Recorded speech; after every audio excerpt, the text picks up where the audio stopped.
بسم اللہ الرحمن الرحیم۔ درد پیدا کرنے والے اسباب۔ بدن حیوانی پر غیر طبعی حالات وارد ہوتے ہیں، ان میں سے ایک درد بھی ہے جو انسانوں میں پیدا ہوتا ہے۔ درد کی تعریف۔ شیخ بولی سینا نے درد کی تعریف یہ کی ہے کہ منافی اور مخالف چیز کے احساس کا نام درد ہے۔ اسباب درد۔ درد کے جملہ اسباب دو اقسام میں محدود ہیں۔ نمبر ایک، دفعتاً مزاج کا مخالف کیفیات کی طرف رجحان، یعنی سوء مزاج، غیر معتدل مزاج۔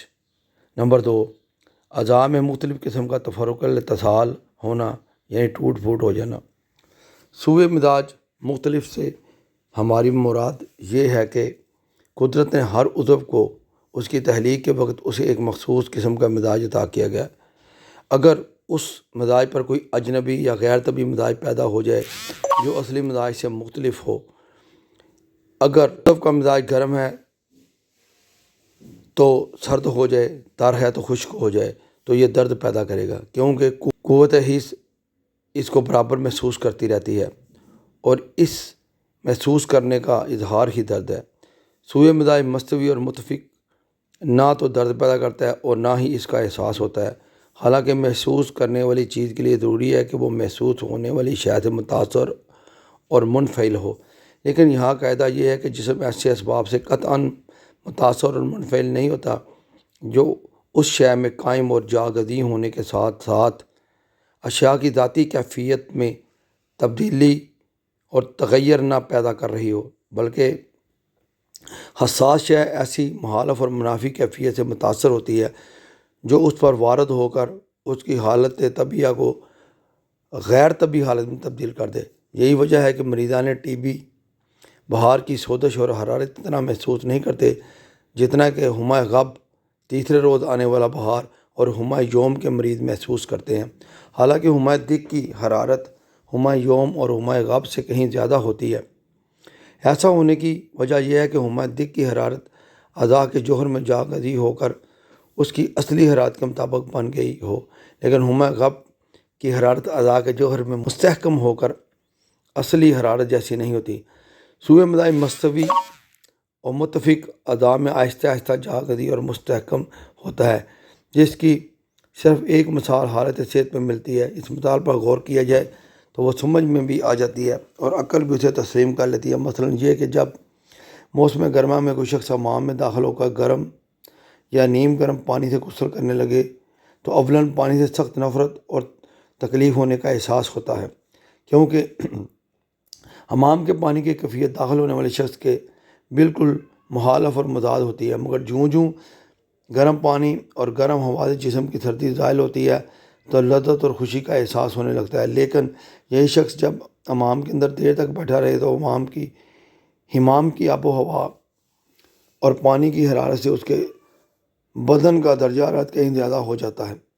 اب اگر اسی درجہ حرارت کا پانی اسی شخص کے بدن پر ڈالا جائے جس درجہ حرارت کا پانی اس نے حمام میں محسوس ہوتے ہی اپنے جسم پر ڈالا تھا تو وہ پانی اس کو اس قدر ٹھنڈا محسوس ہوگا کہ اس کو کب کبھی محسوس ہوگی اور جلد کے رونگٹے کھڑے ہو جائیں گے۔ اس طرح یہ ظاہر ہو گیا کہ سوء مزاج مستوی درد کا سبب نہیں، بلکہ یہ صرف محسوس کرنے والا مزاج اور اسباب ہے۔ سوء مزاج کی دونوں قسموں میں صرف ایک ہی قسم سوء مزاج مختلف دردوں کا سبب ہوتی ہے، تو پھر یہ خیال رکھنا چاہیے کہ سوء مزاج مختلف کی ہر قسم درد نہیں پیدا کرتی۔ نمبر ایک، سوء مزاج حار۔ نمبر دو، سوء مزاج بارد۔ یہ دونوں درد کا سبب ہوتے ہیں۔ سوء مزاج یابس خشک یہ بالعرض درد پیدا کرتا ہے۔ بالعرض درد دانت میں ہو اور محسوس کان میں ہو، یعنی درد کہیں اور ہو اور محسوس کہیں اور ہو۔ بالذات کان میں دانہ ہو تو درد بھی وہیں ہوگا، یعنی جہاں تکلیف ہو درد بھی وہاں ہو۔ یہ کسی بھی صورت میں درد شدید کرنے کا ذمہ دار نہیں، یعنی کہ سوء مزاج رطب نہ تو بالذات درد اثر انداز ہوتا ہے اسی مضمون کو شیخ ابو علی سینا نے اس طرح بیان کیا ہے کہ اس کی وجہ سے درد کا دوسرا اسباب کی دوسری اقسام یعنی تفرق الاتصال پیدا ہو جاتا ہے، کیونکہ سوکڑنے کی زیادتی سے مزاج یابس بسا اوقات تفرق الاتصال کا سبب بن جاتا ہے۔ اسی لیے خشکی بالعرض درد کا سبب ہوتی ہے، بالذات درد کا سبب نہیں بنتی۔ درد کے بارے میں جالینوس کا قول۔ درد کی وجوہات کے بارے میں اگر جالینوس کے قول اور مذہب کی تحقیق کی جائے تو اس کا مرکزی خیال یہی نکلے گا کہ حقیقی سبب سوائے تفرق الاتصال کے دوسرا کوئی نہیں۔ چنانچہ سوء مزاج ہار تفرق الاتصال پیدا کرنے کا باعث ہی درد کا سبب ہے۔ یہی حال سوء مزاج بارد کا بھی ہے کہ اس سے چونکہ تفرق الاتصال پیدا ہوتا ہے لہذا درد کی وجہ بنتا ہے، جس کی صورت یہ ہوتی ہے کہ سردی مواد کو اکٹھا کرتی اور سکیڑتی ہے، اور جس جرم سکیڑ پیدا ہوتا ہے وہیں پر تمام اجزاء کھنچ کر چلے آتے ہیں، تو اس کے بعد تفرق الاتصال ہونا لازمی عمل ہے، جیسا کہ گلی مٹی میں سکڑنے کے بعد شگاف اور دراڑیں پڑ جاتی ہیں۔ یہاں جالینوس کے خیالات بہت زیادہ وسعت اختیار کر جاتے ہیں۔ اس کا خیال ہے کہ عالم کے سارے محسوسات ہی تفرق الاتصال پیدا ہونے کے باعث تکلیف اور درد کا سبب بنتے ہیں، اور جب محسوس اجزاء مل کر باہم اکٹھا اور جمع ہو جاتے ہیں اس کے بعد تفرق الاتصال ہونا لازمی امر ہے۔ چنانچہ جالینوس کا خیال ہے کہ سیاہ چیزوں کے دیکھنے سے درد پیدا ہوتا ہے، اس کی وجہ یہی ہے کہ سیاہی آنکھ کے اجزاء میں شدت کے ساتھ قبض اور سکیڑ پیدا کرتی ہے، جس کے بعد تفرق الاتصال پیدا ہوتا ہے، اور تفرق الاتصال کے بعد درد کا احساس ہونا لازمی ہے۔ لیکن سفید چیزوں کے دیکھنے سے جو درد پیدا ہوتا ہے اس کی وجہ اجزائے چشم میں منتشر اور انتشار ہے، جو سفید اشیاء کے باعث ہوتا ہے۔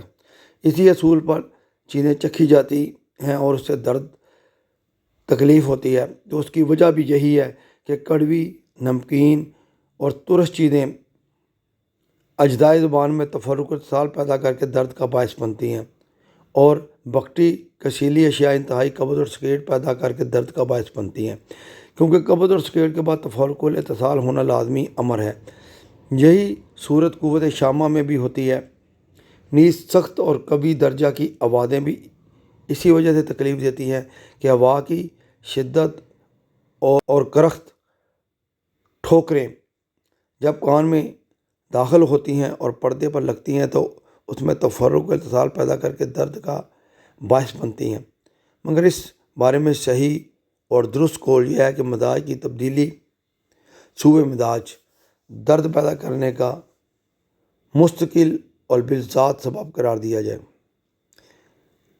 اگرچہ سوء مزاج کے ساتھ تفرق الاتصال بھی پیدا ہو جائے۔